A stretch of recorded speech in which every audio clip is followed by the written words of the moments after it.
Today on the show, the great Hollywood contraction is real, so what's going on? I went to a Pilates class and now everything hurts. Plus, for the first time in a very long time, we're opening the Sean Kingston Chronicles. All that and more on 20th Century Boy. Now girls can listen too.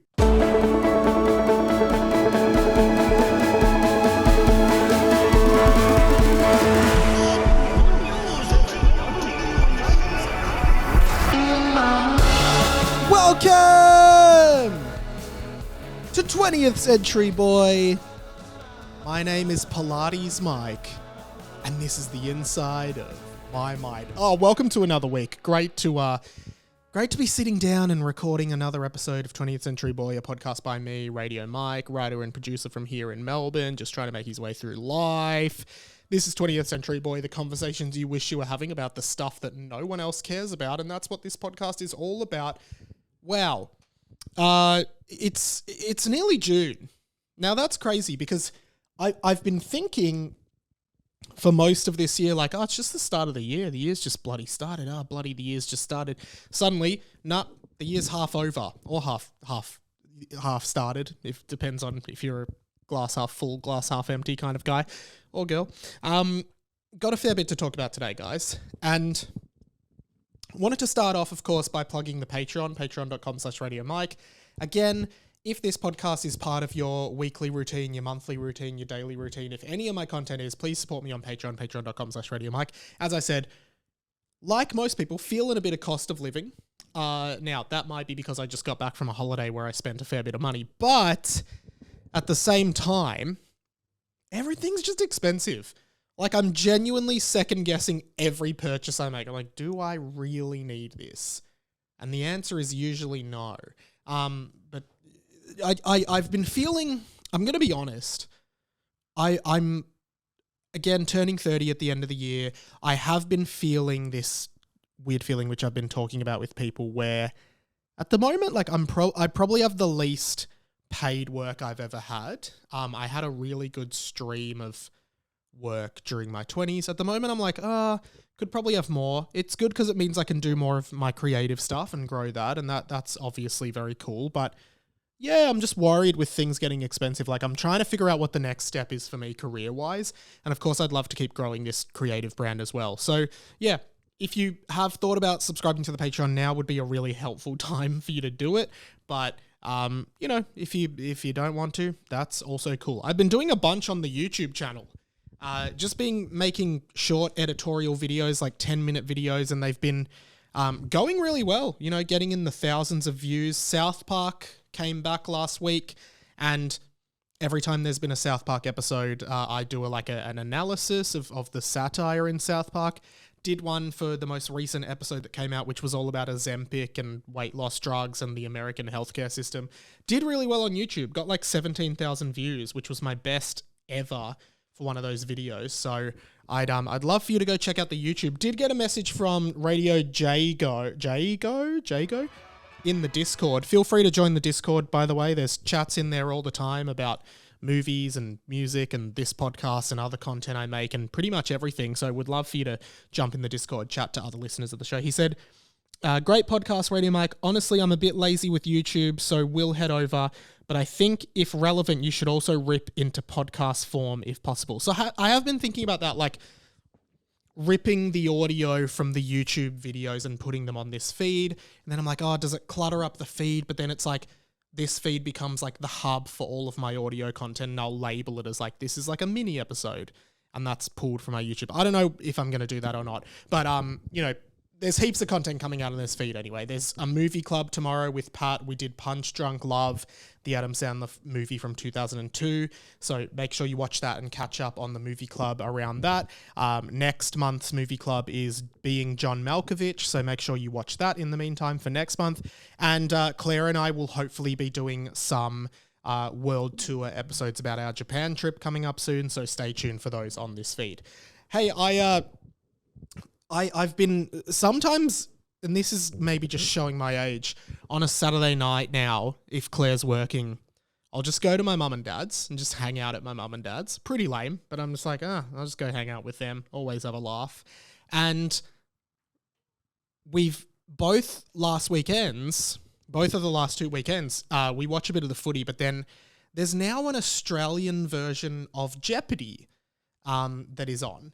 And if you are not familiar with Jeopardy, it's like a very popular American quiz show, but it kind of has a twist, okay? And I'll explain that in a sec. But the Australian version of Jeopardy is very interesting. Stephen Fry hosts it. I'm a big Stephen Fry fan. He narrates the Harry Potter audiobooks, which I listen to fall asleep pretty much every night. And so Stephen Fry hosts it. I actually have a feeling that this Australian version of Jeopardy, which airs on a Saturday night, which is a weird time slot, I have a feeling they actually film it in the UK where Stephen Fry is based, and all the contestants on it are actually Aussies who live in England. Because I just think we'd know if Stephen Fry was in the country. Anyway, that's kind of beside the point. Jeopardy, and if you've listened to the pod for a while, you know I love trivia shows. I was even a contestant on Hard Quiz. Kind of want to go on this Jeopardy show.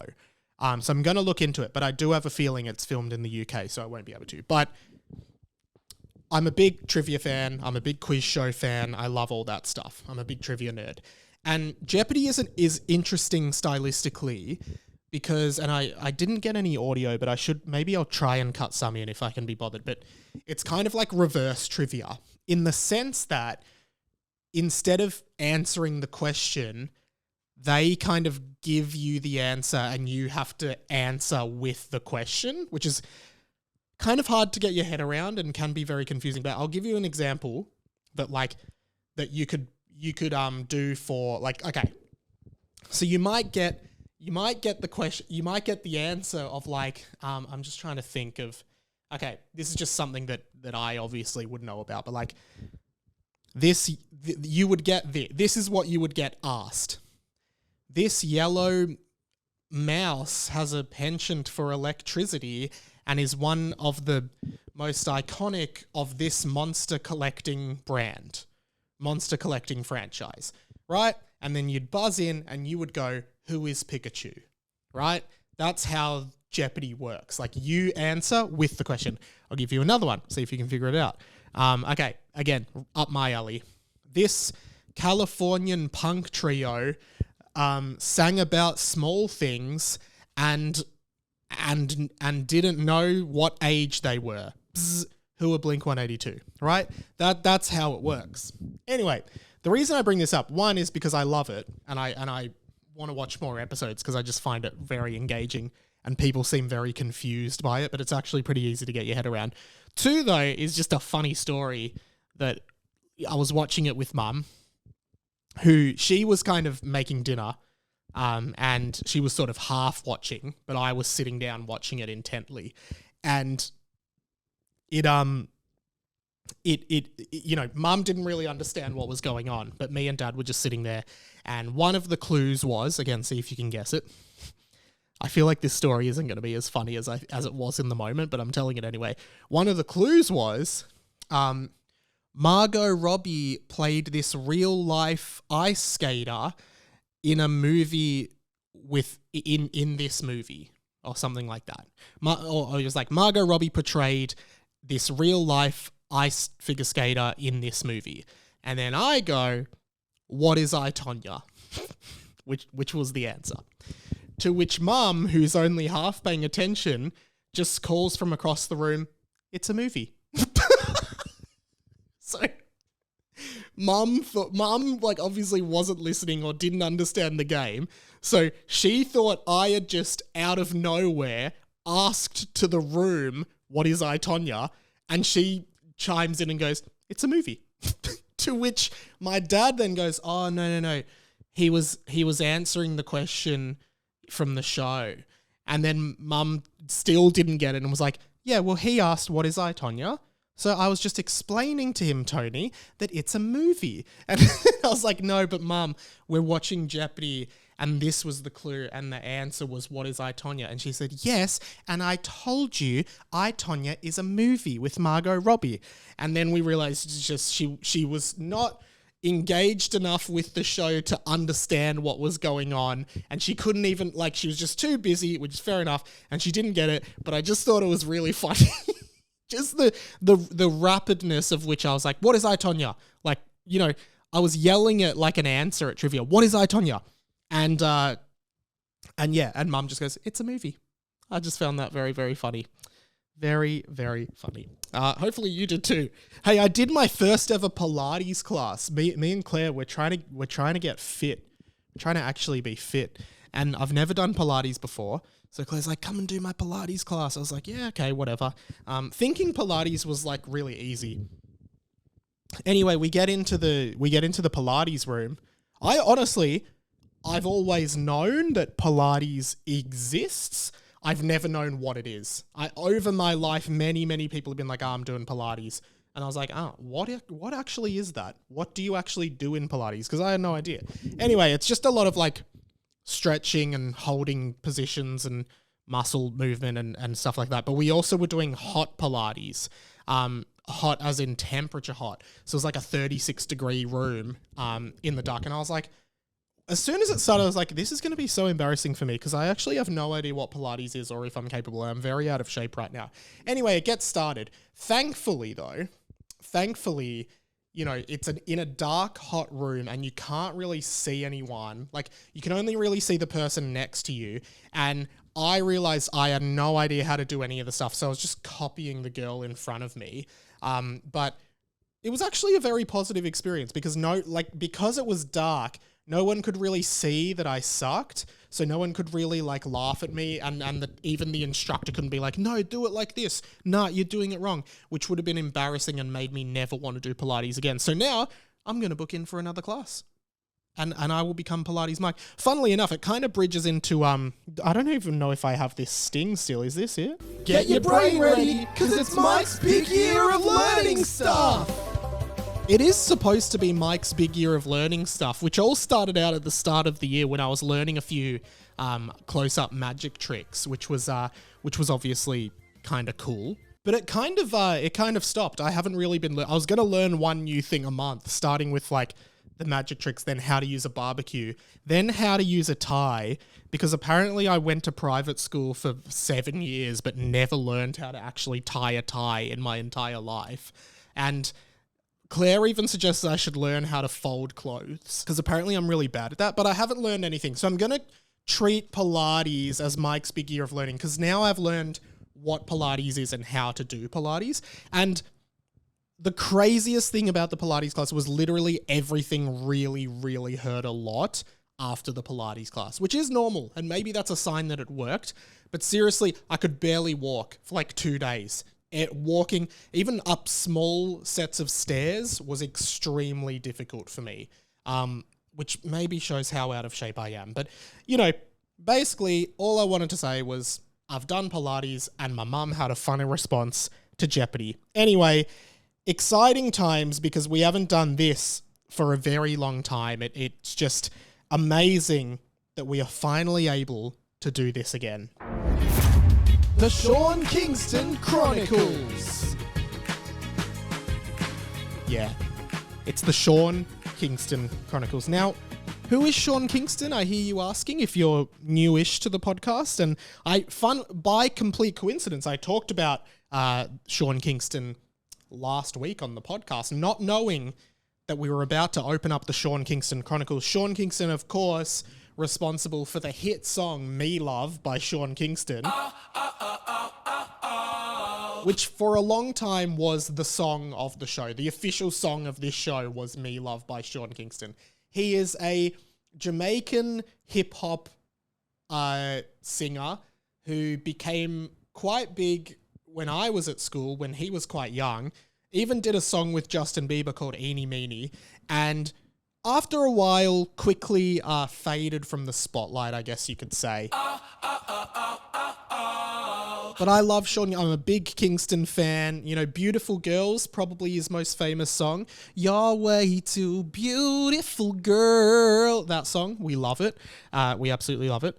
And, you know, for a while, every week we would kind of check out what Sean Kingston had been up to and open up the Sean Kingston Chronicles. And they haven't been open for a long time, mainly because Sean Kingston has been really out of the press. But, you know, we were following him a lot. Someone even at one point wrote in and said they were watching The Sweet Life of Zack and Cody on Disney Plus, and Sean Kingston was in one of the episodes. So then the next week, I did a review of Sean Kingston on The Sweet Life of Zack and Cody. That all must have been ages ago. This podcast has been going for so long.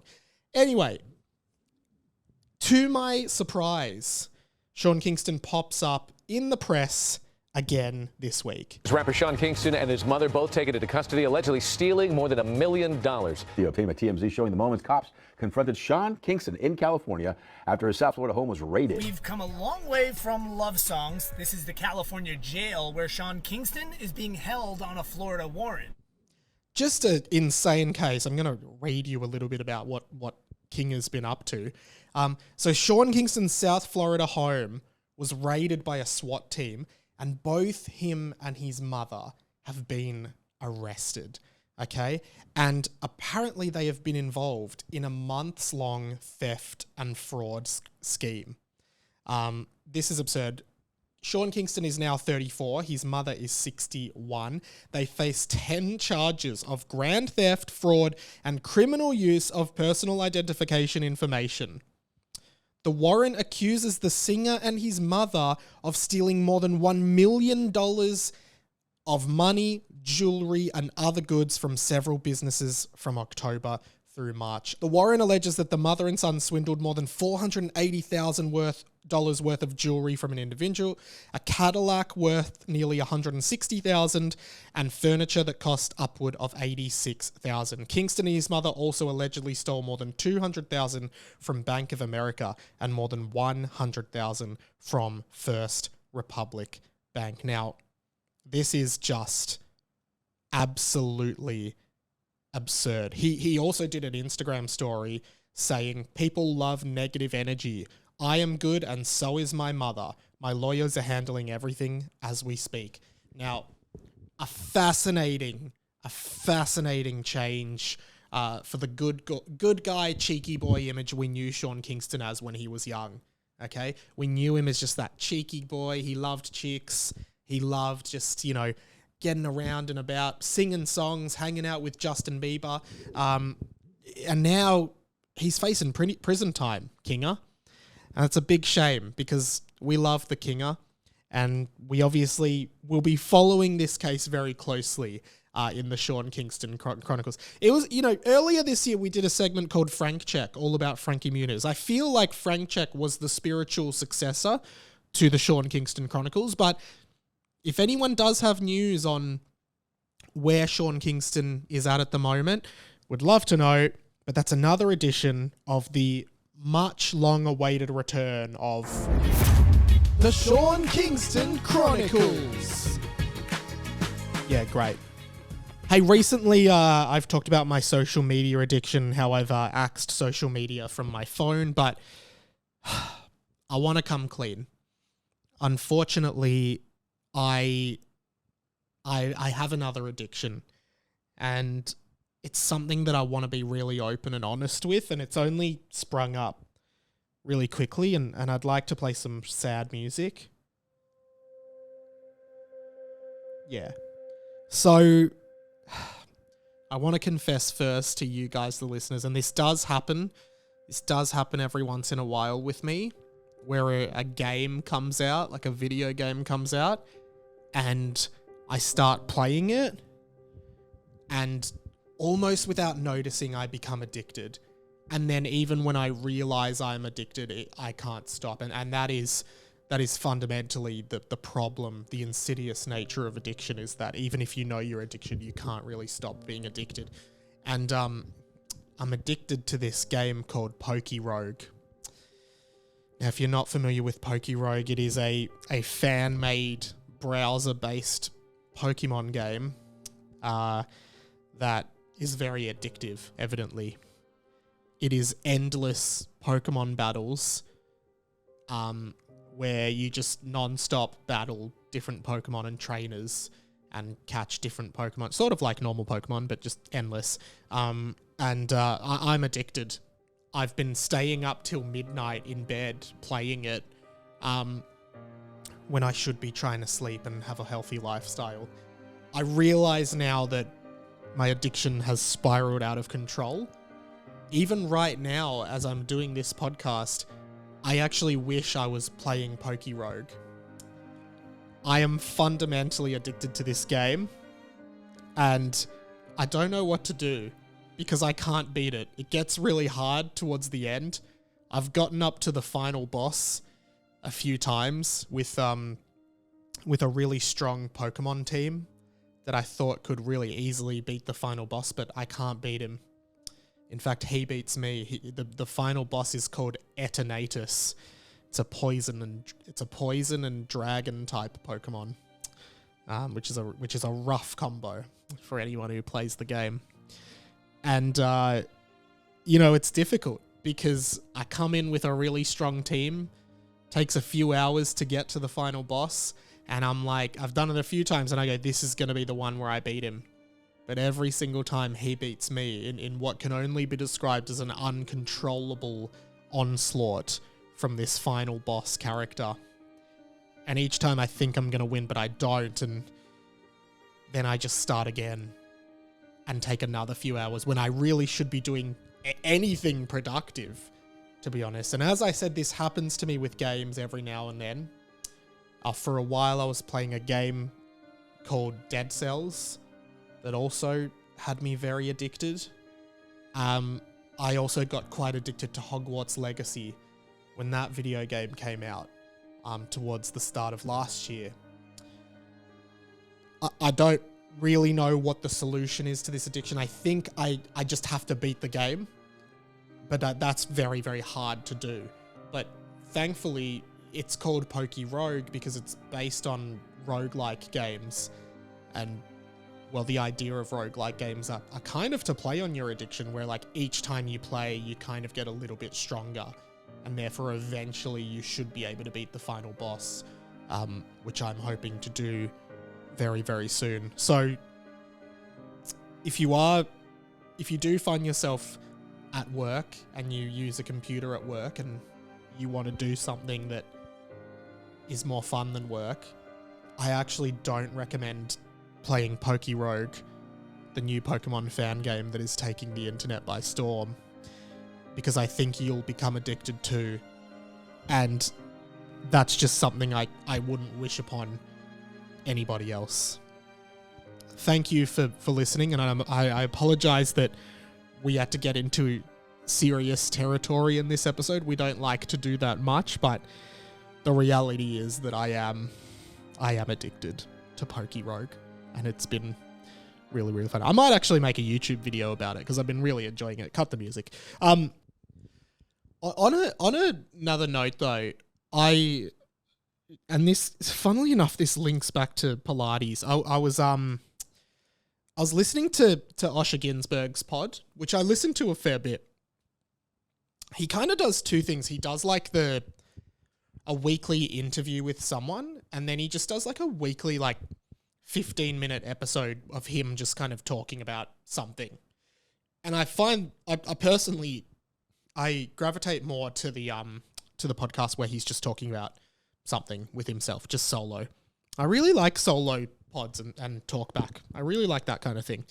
And Osher was talking about how he was at a Pilates class, like me. I'm so much like Osher. What the hell?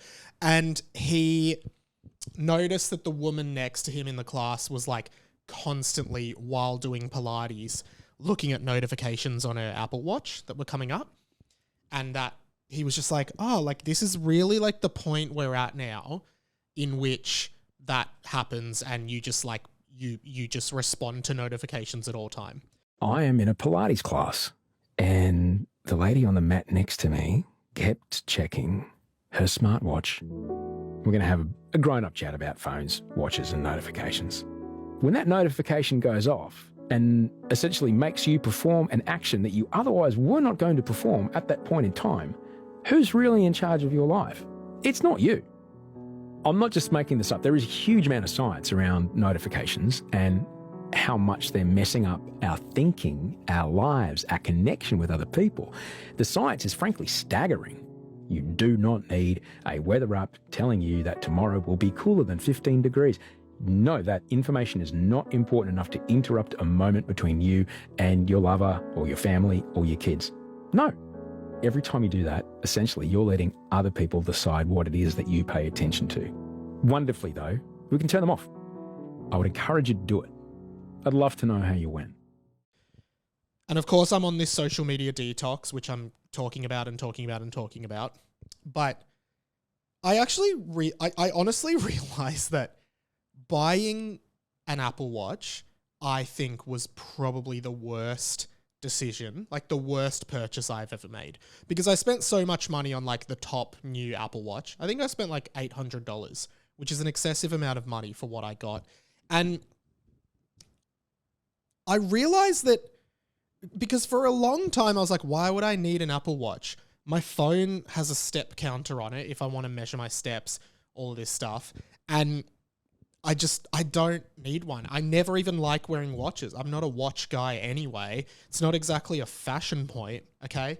But I've noticed with Apple are very, very good at making you feel like you're missing out.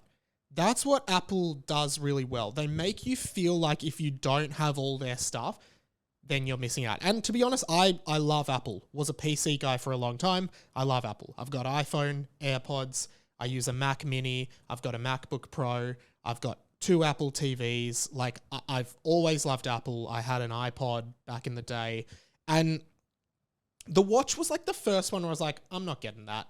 That's stupid. I've got an iPad as well. And ended up caving and getting the watch and just almost instantly regretted it. Because I realized that I was just wearing this watch. I'd literally go for a walk down to the supermarket and be like, oh, it looks like you're working out. I was like, oh, yeah, I guess. And I just didn't find it necessary. I remember because I'm back in seeing a psych now. First psych session I was in, I was wearing my Apple Watch, kept getting notifications. So I'd just be stopping and looking at them while I'm in a psych session. I was like, what the hell? And now I just haven't worn it and it's just sitting there. And I've just wasted all this money on it and it's just not doing anything. Because honestly, there is nothing that the Apple Watch does that your phone doesn't do. And, you have to even pay more money to your telco to register the Apple Watch to have cellular data anyway. I kind of used it a bit for like sending texts at first and doing quick phone calls. But even still, I just don't think it's that good a thing. And Osher made this really good point in his podcast where it was like, would you in any other circumstance accept, like if it wasn't your watch, would you accept someone tapping you on the shoulder every 2 minutes while you're doing something to tell you something? Because that's what a notification is. And basically what the Apple Watch is just another avenue for you to get notifications and for people to get in contact with you when you're doing something else. And as humans, we are not designed to be 24-hour accessible. We are not designed to be reached all times. And there's all these like selling points that they use and people like, because I would ask people, what do you do with the Apple Watch? They're like, oh, I just track my exercise and I get like, exercise like results and it tracks my fitness and my steps. You never go back and actually look at them. Like I've never gone, I'm going to look at my stats on my health app. I just like let it do it and then I never look at it again. I honestly regret buying it. I kind of want to sell it. It's new. So maybe I'm putting out here, if you want to buy an Apple Watch, I'll sell it to you with a good deal. Because I honestly don't want it. I don't, and I know now I don't want another thing to keep me like hooked to my phone. And the watch is the next step from technology to be like, just go straight. Like the next step from the watch is it's now the Neuralink and it's implanted in your brain and messages just go straight to your brain. And that is not a world that I want to live in.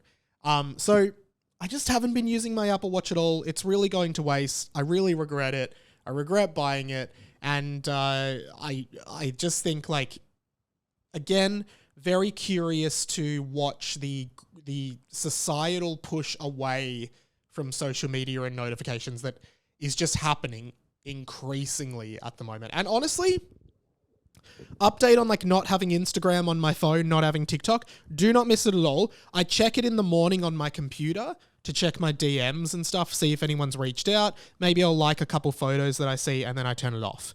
I don't miss it on my phone. admittedly, I have filled the time playing Poke Rogue, but I actually think that's a better use of my time because it stimulates my brain much more than Instagram, which is just disposable shit, and TikTok, which is more disposable shit. And now I'm watching more YouTube, and I'm watching more I guess, the other night, and this kind of keys into the next thing, I just watched with Claire the Queen's Gambit, the chess show, which I realize I'm very late to, but I just watched the first episode. Phone was away, and I just watched it, and I was just I just was glued to the screen. And I didn't even feel like the pinging of something being like, you got to check your phone, check your watch, check your phone, check your watch. I just was watching it, and I'm like, this is good. I like this show. It's good. It's entertaining. So yeah, more of that. That's what I want now, I think.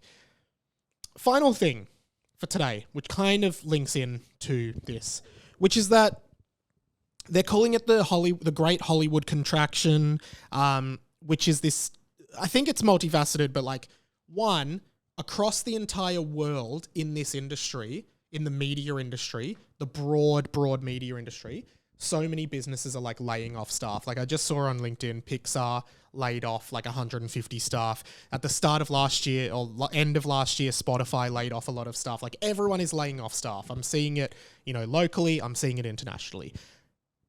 That's a big thing. And my sort of discussion around that is that there are so many things now competing for your attention, and there is so much content out there that everyone is trying to make the next big thing, and not everything can be the next big thing. So then what happened is during COVID, I think all these media companies hired lots of people to make lots of stuff, lots of content, because everyone was consuming. Now, it's flattening out. They're realizing they're not making any money, so they're letting all their stuff go. That's why there's no jobs in this industry at the moment. It's getting really, really tough. And I find that fascinating. The other thing, though, is a lot of movies are flopping and performing underwhelmingly at the box office lately. Furiosa is the latest one that has sparked this discussion, which is, I guess, part of the Mad Max world. Features Chris Hemsworth, AAA actor, has not performed well at all. In fact, performed very poorly at the box office. Similar movies that have not performed well include the new Ryan Reynolds film, which is The Fall Guy, I think it's called, has not performed well commercially. And John Krasinski's film If, which I actually went to see, has not performed well either. Ryan Reynolds is also in that. And, when you've got these big stars and Garfield as well, which apparently was terrible, has not performed well. That has Chris Pratt. Big movies where you've got Chris Hemsworth, Chris Pratt, Ryan Reynolds, John Krasinski, when they're not performing well. This is a really interesting time for media and in this case study, cinema. And here's the thing. I think the death of cinemas is coming, or at least traditional cinemas is coming. I'd be curious to know people's thoughts on this, but we went to see If in Gold Class just as a date night, me and Claire, and as they were taking us into the Gold Class, I was like, oh, how's business here? Because we went to a cinema called the Rivoli Cinema in Camberwell, which is probably one of the only kind of dedicated cinemas in Melbourne now. A lot of them are in shopping malls or attached to shopping strips. This one's just the Rivoli Cinema. And the guy said, honestly, it's not great. And he said, we're hoping Furiosa brings in a lot of people, which now, in hindsight, it didn't. And I was curious about that. Saw two friends of the show discussing it on Twitter. They were friend of the show, Pugapilla, who is a YouTuber that I'm mates with online and have met him a few times. And of course, friend of the show, Dave Lee Down Under. Pugapilla did this take essentially about Furiosa, where he essentially said, no one is going to go see a movie nowadays if they know it's going to come to streaming and digital within 2 weeks. Good take. Really interesting take that I want to discuss. Dave Lee also responded to that, and he said, the answer literally is as simple as this. No matter how far you try to look into statistics or break down cinema ticket costs or psychoanalyze the human condition or whatever, this is the very simple answer. And I agree. And for a while, I think the fatigue for movies was coming from franchises and universes and, you know, particularly Marvel and like all of this kind of, all of these movie universes that you had to know everything. People are just like, I don't care anymore. I've lost interest. I'm not going to go to the movies. Of course, the rise of streaming explains it as well. And that's what these guys are getting at. Because when I was a kid, back in the 90s and the 2000s, like if you missed a movie in cinemas, you had to wait like probably 6 months at least for it to come out on VHS and DVD. Then you could go to Blockbuster or Video Easy here in Australia and rent it on DVD and watch it. But if you missed it in cinemas, like you missed it for a while. It didn't come out. You couldn't watch it at home for a very, very long time after the movie came out. So if you missed the cinema run, you're waiting 6 months. Like I remember my mum say, like we were tossing up between two movies and my mum was like, oh, we'll just watch the other one when it comes out in 6 months on DVD. We'll just rent it, right? So back then you had to go to the cinemas, but also back then you'd want to go to the cinemas because aside from, I guess, DVDs and video games, like home entertainment wasn't what it is now, where you can just like stream any movie really on your laptop in bed. Like if you wanted to watch a movie, you had to go to the movies. And often on school holidays, like what you would do with your friends is you'd be like, let's go to the shopping center and then watch a movie. And you'd get McDonald's in the food court and then you'd go watch Big Mama's House 2 in cinemas and then you'd walk home and you'd talk about it. And that's what you would do. But now there's so many variables here. One, yes, it's streaming. A lot of these movies come to streaming very quickly after their cinema release. I think that, and I wonder if that, it's interesting because I feel like what I felt like they were doing is when they could see that it was going to flop at the box office, they'd rush it to streaming. That was happening for a bit, but now I feel like it's on streaming very quickly. Like Fall Guy was in cinemas, and now I'm pretty sure you can get it on streaming. It hasn't been in cinemas for very long. And of course, it removes the incentive to go, and this is, now I'm going to call this next thing the cheapening of movies. And I don't mean the price, I mean the cheapening of movies and reducing them to just content. Because now with TikTok and Insta and YouTube and an array of short burst content, right? People don't even necessarily see movies, I don't think, as like a thing that you're supposed to engage with. Like cinema is something you engage with and you are focused on. Now I think people see movies as background noise we put on Netflix while we sit on the couch and go on our phones and look at Instagram. That's what I think movies actually are now, and TV shows as well. So I think the idea of going to a cinema and sitting there and not going on your phone for two hours is really hard for new generation. Like, to me, whenever I go to a movies, like I for a while I was like, the movies is one of the only time where I just don't go on my phone, because that's kind of how I was brought up. Like, you didn't watch, if you were in a cinema, you didn't go on your phone, you watched the movie, okay? Whereas if you're at home on the couch, you just like, you're chilling, you're even like, you're walking into the other room, you might be doing your washing or doing the dishes while the movie's on, you're talking to your partner or your friends or your housemates or whatever, you're doing all this stuff while the movie's on. The movie is just content in the background. And that is like the cheapening of movies as cinema to movies as just like background content or content that we have on as noise, okay? So that's why I think a lot of these movies are failing, because, and I remember someone telling me, it might have actually been Dave Lee, friend of the show, on Twitter, talking about how he went to a movie premiere, because, you know, sometimes us hashtag influencers or content creators get invited to these preview screenings and you know, we go and watch the movies. I think he was saying that he went to whatever the movie was, he went to the preview screening recently, and the person in front of him was like an influencer woman who, you know, looked maybe like a Gen Z or millennial or something like that. And the whole time the movie was on, she was just on her phone looking on Instagram at like the engagement on her post that she did about being at the movie with the media wall and everything, right? So she didn't actually care about the movie. She just cared that she had been invited to a premiere of a movie or to a preview screening of a movie that she could show people. And I've done that too. Like, I've taken photos at the premieres and been like, oh, I even did Mike's big year of premieres, which I think was like a bit different to that because I actually cared about the movies and would often make content about them. But I think the cinema as we know it is really disappearing because movies aren't as valued for their, I guess, cinematic, for their cinematic prowess anymore.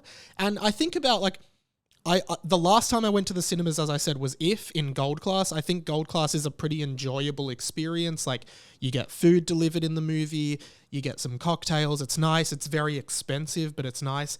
Before that, I don't know if I even remember when the last movie I saw in cinemas was.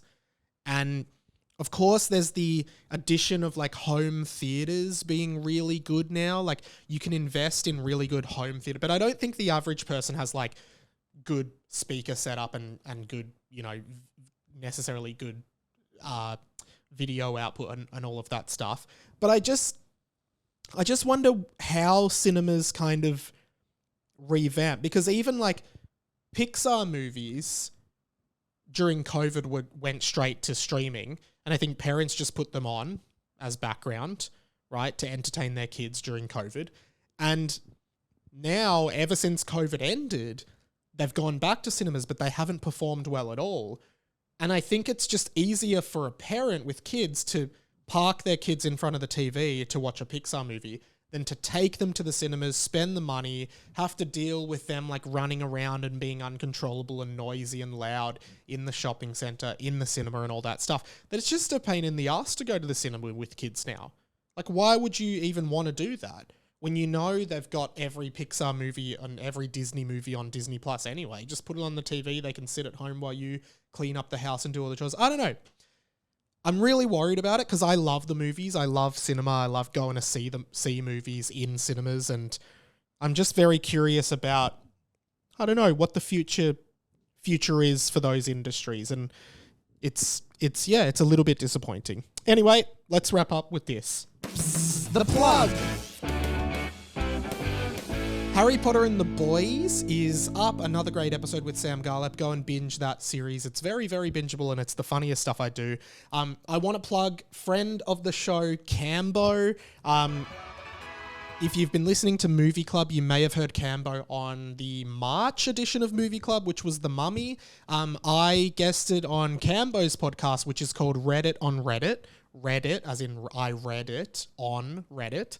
Reddit on Reddit, and they do this segment called Podnapping, where they do a game or like segment from someone else's podcast on there. So I actually brought back a segment we used to do on this podcast a very long time ago called Lost in Translation, where I spit out song lyrics. I spit song lyrics into Google Translate and translate it like 15 times, and then spit it back out in English, and you have to guess what it is. I've been wanting to bring it back for a while, so this felt like a good opportunity. So there's like 5 Lost in Translations I do with them. Link in the description to this pod, and hopefully I'll bring that back next week.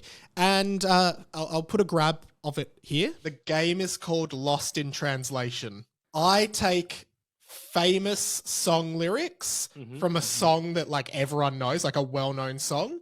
Yeah. I spit it into Google Translate and translate it through 15 different languages and then back to English. Okay? Awesome. He fell off my tower and I was fine. I loved everyone, so I had no choice but to leave. How does a kiss start and end? As it is. Oh, God. He fell off my tower. I reckon, and I was fine. Did that survive the lyrics? The too? I was fine is pretty similar to the original as well. Yeah, for some reason that was like sticking with me as something that was... Tower has not, like, there's another object mentioned there, and it's not falling off that object. It's right. coming out of that object. Oh, this is the Killer's Mr. Brightside. He fell off of my tower and I was fine. I loved everyone, so I had no choice. He's got it. How does it just start and end? From there, I'd love for you to check out my blog, radiomike.substack.com. I'll be doing a blog post they're going up on Sunday mornings now, Sundays at 8 a.m. So I'll be doing a blog post for this week. And then the YouTube channel, subscribe, check out my videos. I've got a video up, should be up today or tonight, on why I think Ice Age is underrated. I recently did a video about why the Curb Your Enthusiasm finale was amazing. And of course, I did a video review of the new South Park episode. I've done videos on like recent Simpsons episodes, all pop culture stuff and geeky stuff. I know you'll love it. Thank you so much for listening, for watching, for doing all that. Patreon.com/Radio Mike if you want to support. My name's been Radio Mike. This has been The Inside of My Mind. I'll catch you next week for another episode of this spiffing podcast. See you later.